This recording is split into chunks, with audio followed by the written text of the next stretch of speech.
When I first saw her message, I read it twice to make sure I wasn't imagining it. Back on Monday. I'll explain later. That's all my wife Clara wrote. No emojis, no details, no warmth. Just a plain message from a woman who was supposed to be at her parents' house for the weekend. My instincts told me something wasn't right. Clara was never the type to leave things vague. For 4 years, she'd text me every hour when she was away. But this time, her silence felt calculated. I stared at that message for a few minutes, my hands trembling slightly.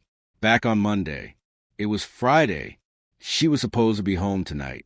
My heart sank as I remembered the small arguments we'd had lately, her late work hours, her sudden secrecy, and how she guarded her phone like a hawk. I'd ignore it all, convincing myself it was just stress from her job. But now, that message felt like confirmation of something I'd been too afraid to face. I didn't reply immediately. Instead, I opened her social media. Nothing. No new posts, no tags. I checked her location app, but she had turned it off 2 days ago. That's when I realized she planned this. I could almost hear her voice saying, "You're overthinking again."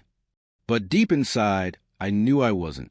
After an hour of pacing, I finally texted her back, "Don't bother explaining later. Enjoy your trip. It'll be your last one as my wife."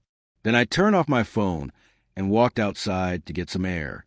It felt like my chest was caving in, but at the same time, there was a strange calmness in me, the kind that comes when you stop pretending everything's fine. When I turned my phone back on 20 minutes later, there were already 12 missed calls from her. Then the phone rang again. I didn't answer. Another call, then another. She didn't stop for the next hour. I finally picked up, not out of curiosity, but to end the noise. "Daniel, please listen," she cried the moment I answered. Her voice sounded panicked, not the confident tone she used when arguing. "It's not what you think. I swear I can explain everything." "Then explain," I said quietly, "because right now I only see a wife who lied about where she's going and turned off her location. You text me back on Monday like I'm some stranger. Explain that." There was silence for a moment. Then she sighed, her voice trembling. "I went with some coworkers to the coast. I didn't tell you because I knew you'd overreact. It's just for work. Work trips have hotel bookings, itineraries, and managers involved." I cut her off. "Send me proof. Otherwise, this call ends here."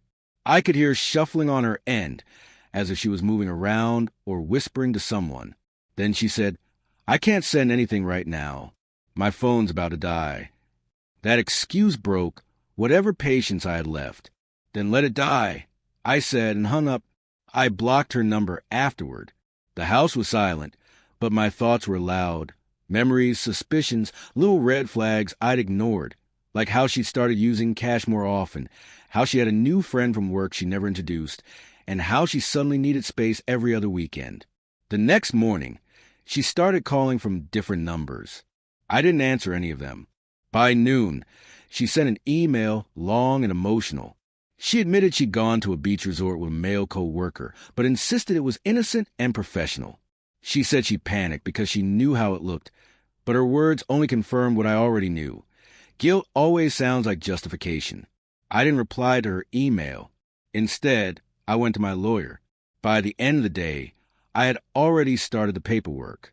I wasn't angry anymore, just exhausted. A love built on lies dies long before the papers are signed. On Sunday night, she came home earlier than she said she would. I heard her car pull into the driveway and her hurried footsteps at the door. When she saw me sitting in the living room, she froze. She tried to smile, but her eyes were swollen from crying. "Daniel, please, can we talk?" she whispered. "There's nothing left to talk about," I said calmly. "I already talked to my lawyer." I handed her the envelope. The divorce draft. She opened it with trembling hands, her tears falling silently onto the pages. She begged, pleaded, and even tried to blame stress, loneliness, and a stupid mistake. But I didn't argue. I had no more energy for explanations that came too late. I told her she could take her things and leave whenever she was ready. When she finally left that night, I stood by the window, watching her drive away for the last time. My phone buzzed again. Another message from her. I didn't open it. Some things don't need closure. Sometimes silence is the only reply that truly ends it. And though her calls never stopped that week, I never answered again. Because once trust is broken, no amount of explaining can put it back together.